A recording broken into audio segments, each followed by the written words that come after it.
তত্ত্বাবধায়ক সরকার বিলোপ সহ বেশ কিছু বিষয়ে আনা সংবিধানের পঞ্চদশ সংশোধনী বাতিল চেয়ে করা রিটের রায় 17 ডিসেম্বর। রিটের ওপর দেয়া রুল শুনানি শেষে বিচারপতি ফারাহ মাহবুব ও বিচারপতি দেবাশিস রায় চৌধুরীর হাইকোর্ট বেঞ্চ রায়ের দিন ঠিক করে। দেশের গণতন্ত্রের স্বার্থে তত্ত্বাবধায়ক সরকার ফিরে আসবে প্রত্যাশা আইনজীবীদের।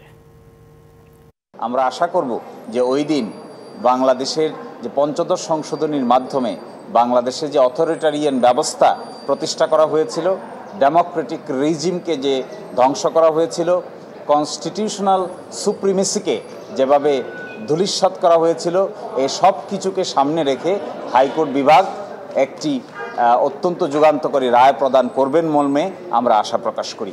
আমাদের প্রত্যাশা হলো পুরো 15তম সংশোধনী পুরোটাই বাতিল করবে অনারেবল কোর্ট। আমাদের এটাই হলো প্রত্যাশা, কারণ এটাতে আপনারা জানেন প্রায় 54টা সেকশন আছে। একটা অ্যামেন্ডমেন্টে এত বড় অ্যামেন্ডমেন্ট আর কিন্তু বাংলাদেশের হিস্ট্রিতে হয় নাই।